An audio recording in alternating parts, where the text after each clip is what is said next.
Saya rasa tidak ada orang di Amerika yang telah melakukan lebih banyak untuk meningkatkan kesadaran tentang bangkitnya Islamisme di Amerika selain Amy Mack. Presiden Trump telah mengutip tweetnya beberapa kali. Dialah yang membongkar seluruh skandal Epic City. Dan wanita ini adalah seorang legenda. Saya pikir suatu hari jasanya harus diakui secara resmi.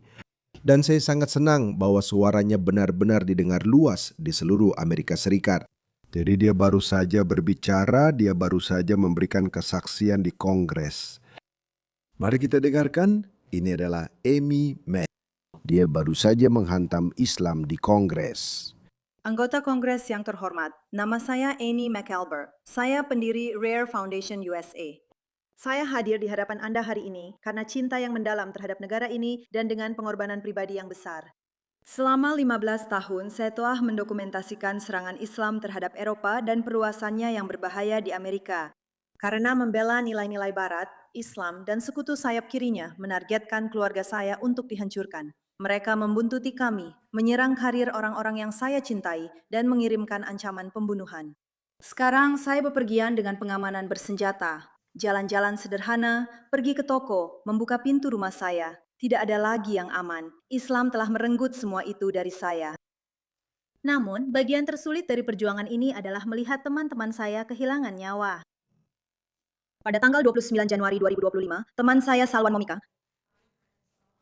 seorang Kristen Irak yang melarikan diri ke Swedia untuk melarikan diri dari Islam, dibantai saat saya menyaksikannya. Swedia mengadilinya atas tuduhan ujaran kebencian karena mengatakan kebenaran tentang ancaman yang membunuhnya. Sawan memprediksi pembunuhannya sendiri. Dia tahu karena hukuman syariah untuk mengkritik Islam adalah hukuman mati. Perang yang sudah berlangsung selama 1400 tahun sedang terjadi di dalam negara kita. Muhammad, pria yang disebut Nabi oleh umat Muslim, adalah seorang komandan militer yang misinya adalah membawa dunia di bawah kekuasaan Islam. Misi itu tidak bisa diselesaikan sampai Amerika jatuh. Islam adalah ideologi politik totaliter yang bermusuhan yang menggunakan kebebasan kita untuk menghancurkan kita. Kepada setiap non-Muslim, Islam menawarkan 3 pilihan, masuk Islam, tunduk, atau mati. Islam tidak akan berhenti sampai setiap pengadilan, setiap sekolah, dan setiap pemerintahan di bumi berada di bawah syariah. Ikhwanul Muslimin mengubah keharusan ini menjadi strategi penaklukan modern. 2 dokumen yang disita, yaitu Proyek tahun 1982 dan Memorandum Penjelasan tahun 1991, merinci rencana 2 lini mereka, membangun masyarakat Islam paralel yang menolak asimilasi, sementara para pengikutnya merebut institusi-institusi kita. Sekarang, bagaimana jika saya katakan bahwa ada cara yang lebih baik untuk menghasilkan uang? Tahun ini, sesuatu yang menarik terjadi. Sementara semua orang sibuk berdebat tentang transisi energi dan target iklim, dunia nyata diam-diam mengingatkan kita bagaimana segala sesuatu sebenarnya berjalan. Infrastruktur global sedang berkembang pesat, pengeluaran militer melonjak, seluruh wilayah sedang membangun dengan kecepatan yang belum pernah kita lihat dalam beberapa dekade. Dan semuanya bergantung pada satu hal, baja. Sekitar 1,9 miliar ton baja diproduksi setiap tahun. Dan setiap tonnya membutuhkan batu bara metalurgi, bukan sebagai bahan bakar yang bisa diganti, tapi sebagai bahan baku kimia yang belum ada pengganti skala besarnya. Tanpa batu bara, tidak ada baja. Tanpa baja, tidak ada kapal perang, tidak ada jet tempur, tidak ada infrastruktur, tidak ada sistem pertahanan modern. Itu bukan ideologi. Itu adalah fisika. Bahkan, pemerintah Amerika Serikat baru-baru ini menyatakan keadaan darurat nasional untuk memperluas rantai pasokan batu bara, menyadari betapa pentingnya material ini yang membawa kita ke Forge Resources. Diperdagangkan sebagai FRG di CSI dan FRGGF di OTC. Forge memposisikan dirinya tepat di tengah-tengah krisis pasokan. Aset andalan mereka, proyek La Estrella di Kolombia, bukanlah sekedar ide spekulatif. Proyek ini sudah sepenuhnya mendapatkan izin dan sedang aktif dikembangkan, terletak langsung di dalam rantai pasokan yang sedang diperebutkan dunia untuk diamankan. Dan Kolombia sendiri sedang muncul sebagai pemasok utama batubara metalurgi dunia dengan hubungan dagang yang kuat dengan Amerika Serikat serta semakin penting secara strategis.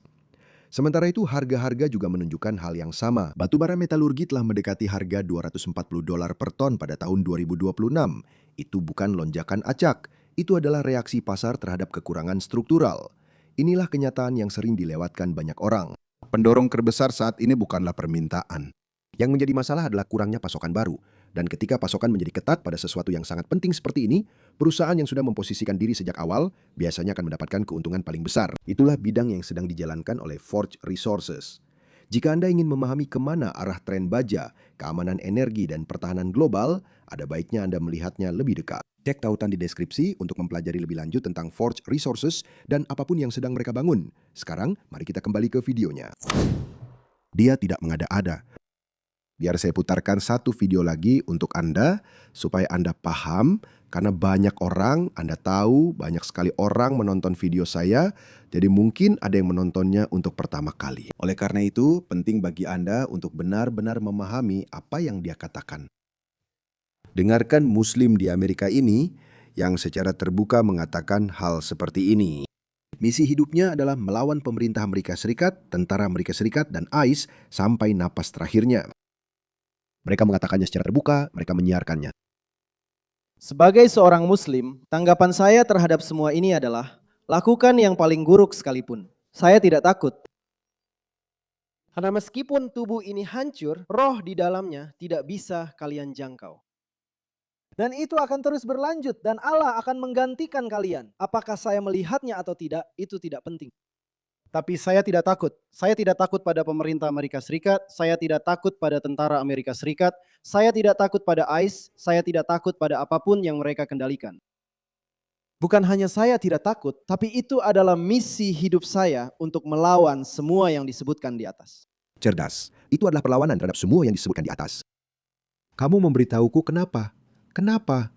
Karena dia, orang-orang ini punya tujuan yang berbeda. Mereka punya ide yang berbeda dalam menjalankan masyarakat yang pada dasarnya anti-Amerika. Mari kita kembali ke Amy. Ikhwanul Muslimin yang menulis pedomannya. Saat ini, setiap rezim dan faksi Islam yang bermusuhan sedang melaksanakannya di tanah kita. Arab Saudi, Iran, Turki, Qatar, Pakistan, Hamas, Taliban, negara-negara yang berbeda, sekte-sekte yang berbeda, semuanya bergerak seirama menuju satu penaklukan. Jaringan-jaringan ini mengoperasikan lebih dari 8.000 organisasi nirlaba Islam di seluruh Amerika, termasuk 650 hanya di Texas. Mereka membangun infrastruktur paralel, masjid, lembaga pendidikan agama, sekolah, bank syariah, pengadilan syariah, klinik syariah, lembaga amal, media, dan jaringan politik. Mereka tidak berniat untuk berasimilasi. Texas dan Florida adalah pusat komando Ikhwanul Muslimin. Mereka adalah contoh paling jelas dari strategi pertama. Membangun benteng besar di mana Muslim dapat hidup dari lahir hingga wafat di bawah penerapan syariah penuh. Di Texas, Imam Yasir Qadhi yang terkait teror sedang berjuang untuk membangun Epic City, sebuah kompleks syariah seluas 402 ekar yang disebut sebagai, kutipan, pusat Islam di Amerika Utara, tutup kutipan. Ini adalah Yasir Qadhi. Sangat jelas bahwa loyalitas utama setiap Muslim harus tanpa syarat hanya kepada Sang Pencipta, Yaitu Allah. Ini dia lagi, sedikit lebih bersemangat. Kesetiaan bukan kepada negara manapun. Kesetiaan adalah kepada pencipta bangsa-bangsa. Itu intinya. Itulah orang yang sedang dibicarakan oleh Amy. Dia sedang berusaha menciptakan kota khusus Muslim di Texas yang baru-baru ini telah mendapat lampu hijau dari seorang hakim progresif di Texas. Tapi Gubernur Greg Abbott telah mengajukan banding terhadap keputusan itu. Dia mengatakan bahwa kota ini, komunitas yang tersegregasi ini tidak akan pernah terwujud. Di mana para kaum kiri? Di mana para kaum progresif?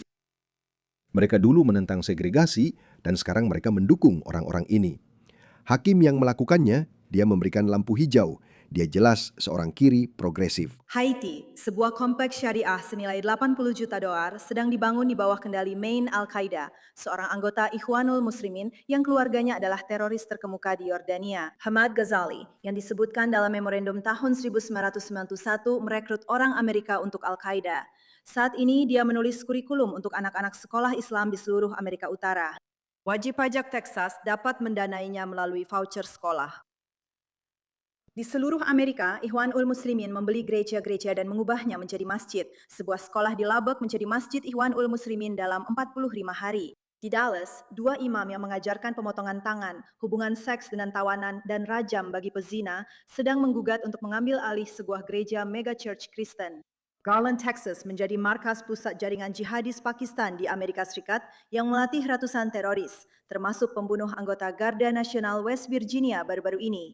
Di Florida, ketiga, pemimpin generasi ketiga Ikhwanul Muslimin, Magda Al-Qadi Salah, menjalankan sebuah komunitas tertutup di Tampa, sebuah masjid di Houston yang dipimpin oleh imam yang ditunjuk oleh pemimpin tertinggi Iran menerima $1 juta dari dana pajak, sementara anak-anak bersumpah setia kepada Khomeini. Sebuah masjid teks-teks mega lain yang mendukung Hamas menjadi tuan rumah kunjungan lapangan sekolah negeri, sementara para imamnya mengajarkan bahwa ayah dan saudara laki-laki dapat membunuh anak-anak yang berzina, anak perempuan yang berzina. Anggota Kongres, saat ini ada seorang gadis kecil Muslim Amerika yang lahir di Texas, di bawah konstitusi kita dengan setiap hak suci yang para pendiri bangsa kita perjuangkan dan bela hingga gugur demi memberikannya kepadanya. Dia tidak akan pernah mengenal mereka. Ayahnya sendiri, imam dan para gurunya membesarkannya untuk percaya bahwa nilainya kurang dari setengah nilai seorang laki-laki dan teks-teks Islam memerintahkan hal ini. Jika dia dipukuli, itu adalah kesalahannya. Jika dia diperkosa, tidak ada pengadilan Amerika yang akan mendengar teriakannya. Jika dia dinikahkan saat masih anak-anak kepada seorang pedofil, dia tidak akan pernah tahu bahwa itu adalah sebuah kejahatan. Dia dijauhkan dari hak bawaannya sejak lahir, dibesarkan untuk membenci negaranya sendiri, dilatih untuk merusaknya. Ada ribuan orang seperti dia dan jumlahnya terus bertambah dengan cepat.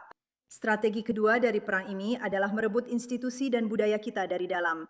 Para agen mereka telah menyusup ke Departemen Luar Negeri kita, pengadilan kita, Dewan Sekolah kita untuk melemahkan konstitusi dan menggantinya.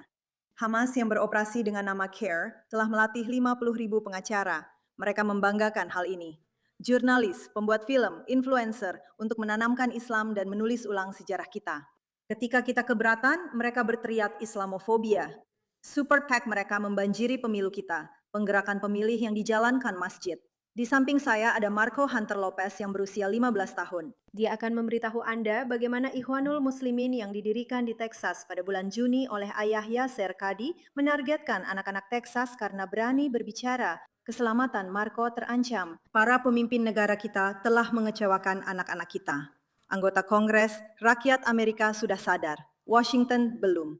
Kita harus memilih konstitusi atau Al-Quran, Amerika atau khilafah, kebebasan atau penyerahan diri. Tidak ada jalan tengah. Ya, memang tidak ada jalan tengah. Tidak ada jalan tengah. Kebanyakan dari kalian, karena kalian punya kompas moral yang baik, kalian adalah orang-orang yang baik, pada dasarnya orang baik. Itulah sebabnya kalian merasa tidak nyaman mengkritik kelompok orang tertentu. Kalian bilang, tidak, mungkin aku tidak seharusnya menyoroti Muslim. Itu sebuah kelompok. Ini lebih dari itu. Ini melampaui sekedar itu. Kalian bukan sedang mengkritik Muslim secara individu. Muslim secara individu, ya tentu saja. Ada juga beberapa Muslim individu yang baik dan sopan. Tapi mereka tidak relevan. Kita sedang membicarakan Islam sebagai doktrin politik, sebagai ideologi, sebagai gerakan yang pada dasarnya anti-barat. Ia ingin mengambil alih. Kalian tidak harus mendengarkan Amy Mack. Kalian tidak harus mendengarkan saya. Dengarkan saja kaum Muslim sendiri. Lihat ini. Jadi Al-Quran mengajarkan kalian untuk membenci. Dan saya punya keduanya. Ya, Al-Quran dan hadis. Saya katakan pada Anda dengan bangga. Saya bisa dengan bangga mengatakan ini. Lihat ini. Ini adalah bagian dari agama kita bahwa kita harus membenci mereka demi Allah. Kita mencintai apa yang Allah cintai. Dan sebaliknya, kita membenci apa yang Allah benci. Mari kita tidak bertele-tele, kita tidak saling mencintai, kita tidak sejalan, kita bukan teman. Apakah itu masuk akal? Kita adalah musuh. Begitulah yang mereka katakan kepadamu. Mereka memberitahumu bahwa mereka membencimu. Inilah sebabnya orang ini berkata, ya, Al-Quran dan hadis, yaitu ucapan-ucapan Muhammad menyuruh kita membenci orang kafir. Mereka memberitahu kita untuk membenci orang kafir. Menurutmu, apa yang akan muncul dari kebencian itu? Menurutmu, apa? Apakah mereka akan memberimu bunga? Mereka akan mencium pipimu.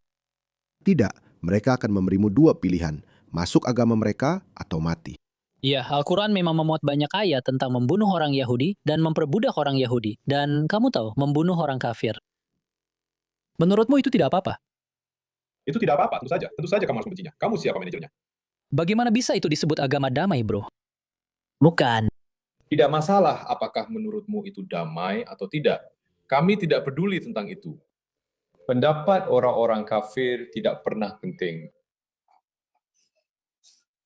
Kami melakukan tugas kami dan kami akan menyelesaikannya. Baiklah, iya, aku agak mengerti apa yang kamu maksud. Aku tidak setuju, tapi aku paham. Maksudku, ini bukan pertama kalinya aku mendengar hal itu. Bagaimana dengan Eropa? Apakah menurutmu Eropa akan masuk Islam? Ya. Dan ketika jumlah umat Islam semakin banyak di Eropa, karena kamu tahu, Muslim memiliki lebih banyak anak.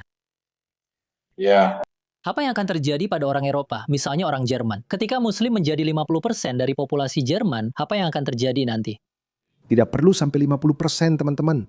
Kamu hanya butuh sekelompok orang yang sangat radikal, dogmatis, dan ideologis untuk memicu sebuah revolusi. Semua orang bodoh ini berpikir bahwa, tunggu dulu, Muslim hanya 7 atau 8%. Mereka pikir masih jauh jalannya. Mereka harus mencapai 50% dulu. Butuh waktu 50 tahun lagi sebelum mereka mencapai 50%. Tapi bahkan 50 tahun itu bukan waktu yang lama. Tapi kamu tidak perlu mencapai 50%. Kamu hanya butuh beberapa puluh ribu orang yang sangat termotivasi, dogmatis, dan ideologis untuk membuat sebuah revolusi. Itu saja. Membayar jizyah. Dan negara Islam akan muncul dari dalam atau mati. Dan orang-orang G, jika mereka G misalnya, Orang-orang gay. Orang-orang gay. Zach Polanski, apakah kamu menonton ini? Owen Jones, kamu bodoh? Mereka itu akan menerima akibat yang paling parah, seperti dijatuhkan. tapi banyak orang G sebenarnya mendukung kalian. Mereka benar-benar membela Muslim. Ada kelompok seperti Queers for Palestine misalnya. Mereka adalah pendukung terbesar kalian. Jangan pedulikan para pendukung Islam kadungan yang bodoh itu. Kamu tahu, Saya tidak akan peduli jika Zach Polanski dan Owen Jones menjadi korban pertama. Saya tidak akan menangisi itu. Jadi seperti yang dikatakan Amy Mack, tidak ada jalan tengah. Berdirilah untuk Amerika, karena Eropa tidak membelanya. Sekarang Eropa mulai berani. Orang-orang Eropa sekarang mulai berani. Politisi mereka tidak. Politisi mereka mengkhianati mereka. Dan kalian, setengah dari elit politik kalian juga telah mengkhianati Amerika. Tapi jangan lupa, Biden membuka perbatasan selatan Amerika Serikat untuk jutaan imigran ilegal. Kalian tidak tahu siapa orang-orang itu. Amerika adalah benteng terakhir peradaban Barat. Jika Amerika jatuh, itu sudah selesai. Kita akan resmi memasuki zaman kegelapan kedua. Jadi biarkan saya akhiri dengan ini. Saya tahu banyak orang merasa tidak nyaman. Bagaimana kita membedakan mana Muslim baik, mana Muslim buruk? Tidak, hanya ada Muslim buruk dan Muslim yang tidak relevan.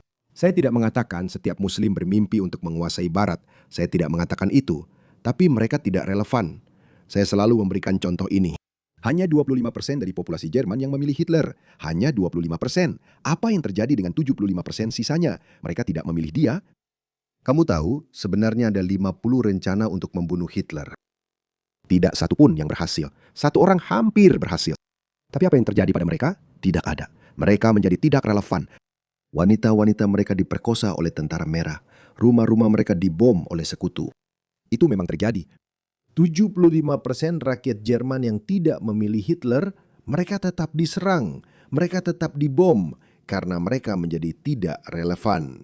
Seperti yang saya katakan, Anda tidak perlu 50% dari populasi Anda. Itu adalah pandangan dunia demokratis. Dan bahkan dalam demokrasi, maksud saya, Anda tidak perlu 50-50, 51-49. Anda tahu, partai yang mendapatkan 35% suara bisa membentuk pemerintahan. Itu cara pandang yang sangat bodoh. Dan kita telah melihat di Inggris Raya yang memimpin, serta di Australia dan Amerika setiap 10 tahun, populasi mereka benar-benar berlipat ganda.